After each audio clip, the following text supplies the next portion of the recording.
Alors, au traité d'Hudaybiya, Khalid est envoyé en éclaireur, je l'ai mentionné quand je parlais des Sahabas en général. Il est envoyé en éclaireur pour stopper l'avancée des musulmans, leur dire d'arrêter. À partir de l'année 7 après l'Hégire, après la migration de Mohammed, Khalid commence à penser sérieusement à l'islam. L'année 7, la 7e année après l'Hégire, c'est l'Umratul Qada. C'est donc l'Umra qui va être fait après les accords d'Hudaybiya, puisque à Hudaybiya, il était bien entendu que les musulmans n'entreraient pas à la Mecque cette année-là, mais l'année d'après. Donc Khalid voit les manières des musulmans. Ils se conduisent bien, ils n'ont rien dévasté, juste ce qu'ils veulent, c'est faire leur pèlerinage, et puis retourner pendant 3 jours, et puis retourner à Médine. Et là, Khalid commence à sérieusement penser à l'islam. En plus de ça, son frère, qui était venu faire le pèlerinage, n'a pas pu le voir, mais lui a laissé un message en lui disant « Le prophète nous demande, mais où est Khalid?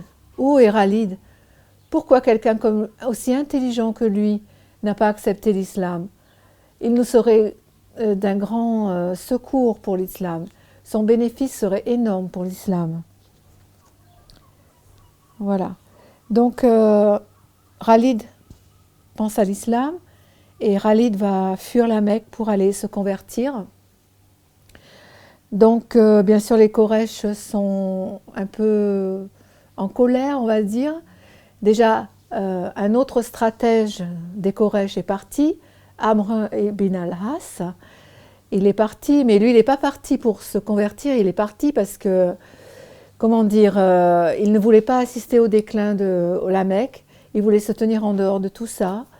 Et il est parti en fait en Abyssinie, et puis je pense que le Négus, c'est-à-dire le roi d'Abyssinie, lui a fait comprendre que de toute façon on ne pourrait rien faire contre l'avancée de notre prophète, et que tôt ou tard tout le monde serait musulman, et qu'il était réellement le messager d'Allah, quoi, ce que Amr doutait fort.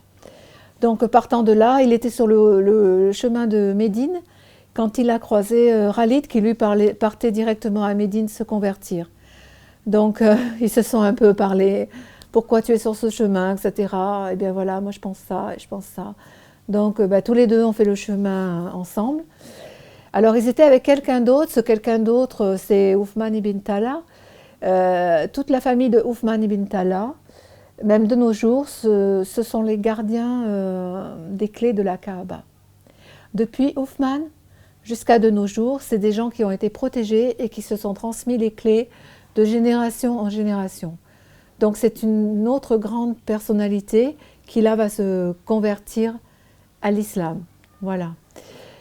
Donc ils arrivent et je vous laisse imaginer la joie des musulmans de voir Khalid, Amr et Uthman venir se convertir. Comment dire, l'apport est inestimable, et on le verra plus tard. L'apport est inestimable en termes de djihad. Et vraiment, tout le monde est heureux, et quand ils entendent la shahada de Khalid et de Amr, ils ne peuvent que exploser de joie. Alors, ils se convertissent, mais leur souci, c'était que nous sommes conscients que nous avons péché avant. Nous sommes conscients que durant la bataille de Uhud et durant d'autres, nous avons fait du mal aux musulmans. Est-ce qu'Allah va nous pardonner? Et le prophète les rassure en disant que, bien sûr, puisque tout ce qui est fait comme péché avant la shahada est pardonné par Allah. Donc, il demande toutefois au prophète de prier pour eux, prier pour le pardon d'Allah, pour tout ce qu'ils ont fait avant. Voilà. C'est vraiment, comment dire, il y a des personnes, des personnages comme ça parmi les Quraysh qui, ça a été le cas pour Hamza, l'oncle du prophète, ça a été le cas pour Omar ibn Khattab, ça a été le cas pour Khalid et Amr. Ce sont des personnalités qui ont donné à l'islam à chaque fois un second souffle. Quand Hamza qui était un fort guerrier, s'est converti, et suivi de Oumar, que pouvaient faire les Quraysh? Ils ne pouvaient plus s'attaquer à Mohammed. Ils ne pouvaient que laisser faire les choses. Ils avaient en face d'eux deux personnalités fortes physiquement et aussi fortes verbalement. Donc ça a été des points bénéfiques. Et quand Khalid a rallié le camp des musulmans, je pense que là, l'armée Quraysh en a pris un sacré coup, parce que, comment on appelle ça, un mastermind qui était Amr, pour toute la stratégie militaire, et le génie militaire de Khalid, les deux combinés, allaient être des armes foudroyantes pour les djihad qui allaient venir dans le futur. Voilà. Et aussi, de par leur départ, ça allait être de grosses pertes pour l'armée des Quraysh. Voilà. Alors, sa carrière militaire après l'islam. Khalid montra des capacités dès le début. Des capacités, notamment, il les montra à la bataille de Mouta. La bataille de Mouta, ça a été une des plus terribles de l'histoire de l'islam, avec Yarmouk et Qadisiyah. Pour vous donner un ordre d'idée, le prophète avait désigné 3 commandants. Jafar, Zaïd ibn Harifa, son fils adoptif. Il avait désigné également Abdullah ibn Rawa, 3 commandants, en pensant que si l'un chutait, l'autre allait prendre, et ainsi de suite. Jafar a été tué d'une façon horrible. Il portait la bannière de l'islam. Zaïd a repris la bannière, il s'est fait tuer. Abdullah a repris la bannière après, et il s'est fait tuer également. Et après, qui était chef? C'est là que Khalid s'est posé en chef, en leader, et c'est là qu'il a eu son titre de glaive d'Allah, le glaive d'Allah. Je ne sais pas si vous imaginez un peu ce que c'est que d'être le glaive d'Allah. C'est être le chef du djihad, c'est être l'homme le plus fort de l'islam, ça sous-entend plein de qualités, et c'est une louange pour Khalid, et ça a été une bénédiction pour l'islam d'avoir quelqu'un comme Khalid, cette force, cette foi qu'il avait pour aller combattre. Il a pris des risques, on le verra plus tard, il a pris des risques absolument énormes dans toutes ces batailles. Et je trouve que vraiment c'est un des grands hommes de l'islam. Un des grands hommes de l'islam par son courage, sa foi, sa force. Khalid, c'est pas quelqu'un qui a mémorisé des hadiths, et c'est quelqu'un qui au maximum savait 3 sourates du Coran.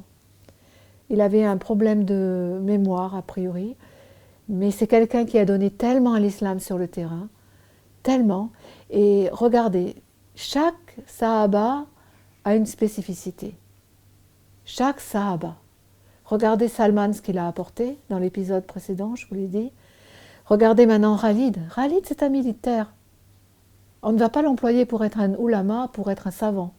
Khalid, lui, il veut du terrain, il veut se battre, et l'islam va le monter, vraiment lui donner une stature énorme de chef militaire.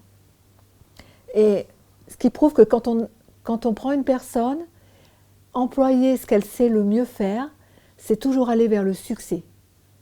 Et on le verra au cours des autres récits de Sahaba, on le verra, ça a toujours été ça. Le prophète avait ce don pour, dès le départ, se dire « Ah ben, celui-là, il sera bien pour cette tâche, celui-là, il fera un bon ulama, un bon savant. » Il le savait, c'est le prophète, quoi. Il était capable de voir ce qui était en nous et de voir ce pourquoi on était destiné. Voilà. Alors, à la bataille de Mouta, donc, il est nommé Saïfullah par le prophète, le glaive d'Allah ou l'épée d'Allah, comme on veut. Il est dit Khalid ibn Walid est le glaive d'Allah, et le glaive qu'Allah, a brandi contre les idolâtres. Vous voyez, le glaive d'Allah. Alors, Khalid va bien sûr participer à la conquête de la Mecque. Il commandera un escadron.